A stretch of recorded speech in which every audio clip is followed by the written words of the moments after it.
viewers, good morning. Welcome to the show once again. This is our fifth series in the making, and thanks to all of you, we are getting good reviews, good messages from all of you. So, thank you so much. Last month, Ishan and Anvita gave a very nice reading performance, and this month too, we have with us Aryan Saxena and Prisha Singh, who will be reading for us.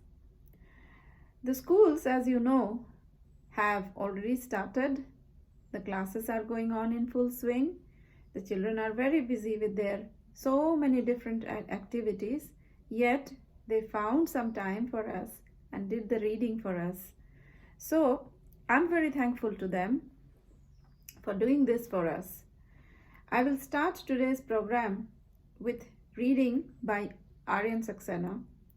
He's a fun-loving, caring boy who studies in Group 5 in the Salto School of Eindhoven.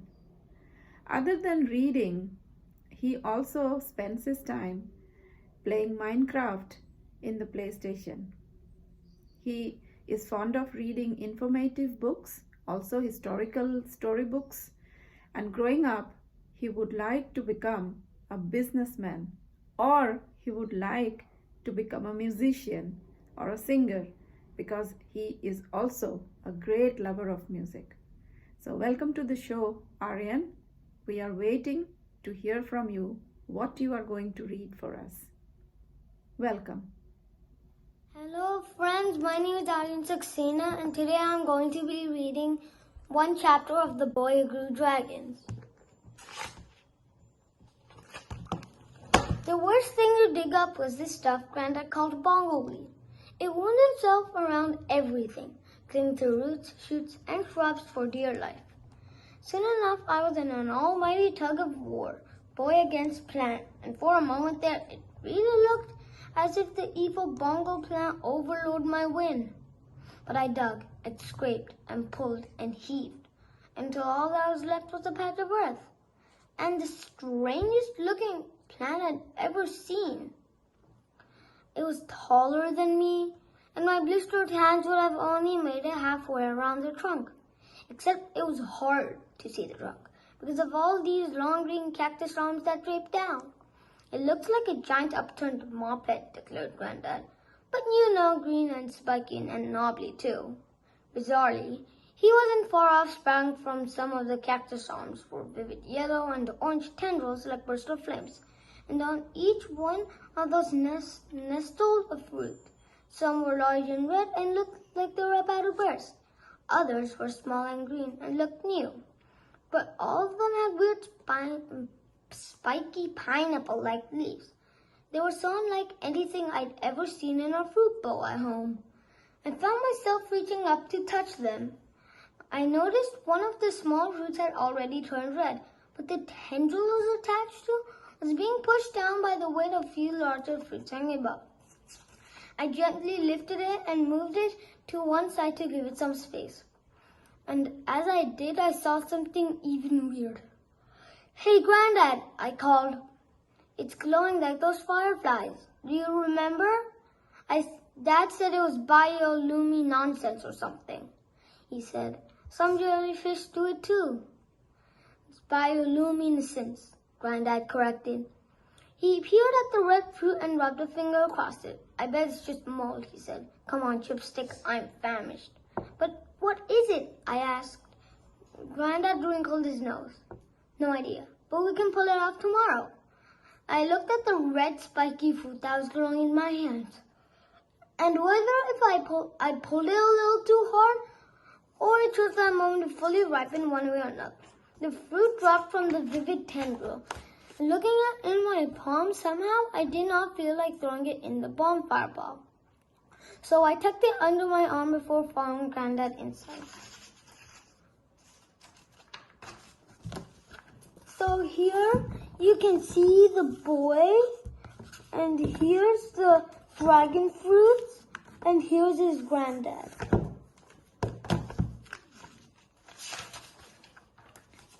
Later when I got home, I put the pineapple-y sprouting fruit on my desk and typed strange spiky fruit into the search engine on my computer. Pictures popped up, and there was next to it a rain which apparently smelled like poop. So it was dead lucky we didn't find those. No, here it was, size of mango, red spiky pineapple like leaves. Definitely what I had sitting in front of me. I clicked on the picture and read the caption, Pitya, dragon fruit. Yep, now it's easy for because you know there's about to be a dragon. But I was clueless back then. I mean, if someone gives you a fairy tale, you don't expect Tinkerbell to pop out, do you? So I didn't jump up and down screaming, whoopee, I'm getting a dragon. I just left it on the desk and went downstairs for dinner. And that was probably wasn't the best idea. You know, because what happened next. Thank you guys for listening and hope you guys have a great time. Bye! Well done, Aryan. You are a confident reader, I must say, and you seem to enjoy reading. So, for you, I have this message. Keep reading and make more reading minutes. Discover the books of your liking. Discover more books of your liking. And thank you for coming to this show and giving us such a wonderful reading. All the very best. And the second reader in our show today is Prisha Singh. She studies in Group 7A in the International School of Eindhoven. She's a very fascinating girl who wants to work for the NASA as she grows up. That is a fantastic aim, Prisha. Keep it up. Presently, she loves reading books like the Dork Diaries and the series of the Wimpy Kids. But today, she is going to read for us a passage from a book by Enid Blyton. Welcome, Prisha, to the show. I'm really waiting to hear what you are going to read from the book by Enid Blyton. Welcome. Hi everyone, I'm Prisha Singh. I'm 11 years old and I study in the International School of Eindhoven. Today I'm going to be reading you a book called The Naughtiest Girl Collection. It's a really fun and interesting book. The writer is Enid Blyton and the illustrator is Kate Hindley. I chose this book because it's about a girl who's really naughty, and I believe that everybody is naughty, but some people are really good at covering it up, and some people aren't good at covering it up. The Naughty Spoilt Girl. You'll have to go to school, Elizabeth, said Miss Allen. I think your governess is quite right. You are spoilt and naughty, and although Daddy and I were going to leave you here in Miss Scott when we went away, I think it would be better for you to go to school. Elizabeth stared at her mother in dismay. What? Leave her home, and her pony, and her dog, go and be with a lot of children she would hate? Oh no, she wouldn't.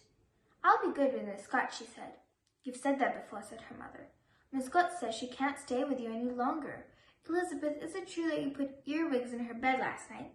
Elizabeth giggled. Yes, she said. Miss Scott is so frightened of them. It's silly to be afraid of earwigs, isn't it?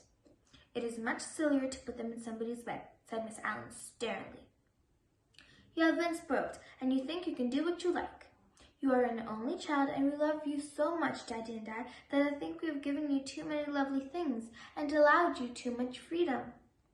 Mummy, if you send me to school there, I will be so naughty that they'll have to send me back home again, said Elizabeth, shaking her curls back. She was a pretty girl, with laughing blue eyes and dark brown curls. All her life she had done as she liked. 6 governesses had come and gone, but not one of them had been able to make Elizabeth obedient or good-mannered. You can be such a nice little girl, they all said to her, but all you think of is getting into mischief and being rude about it. And now, when she said that she would be so naughty at school that they would have to send her home, her mother looked at her in despair. She loved Elizabeth very much and wanted her to be happy, but how could she be happy if she did not learn to be as other children were? You have been alone too much, Elizabeth, she said. You should have had what other children had, and you had to play and work with them. I don't like other children, said Elizabeth sulkily. It was quite true. She didn't like boys and girls at all. They were shocked at her mischief and rude ways, and when they said that they wouldn't join in her naughtiness, she laughed at them and said they were babies. Then they told her what they thought of her, and Elizabeth didn't like it. So now the thought of going away to school and living with other boys and girls made Elizabeth feel dreadful. Please don't send me, she begged. I really will be good at home. No, Elizabeth, said her mother.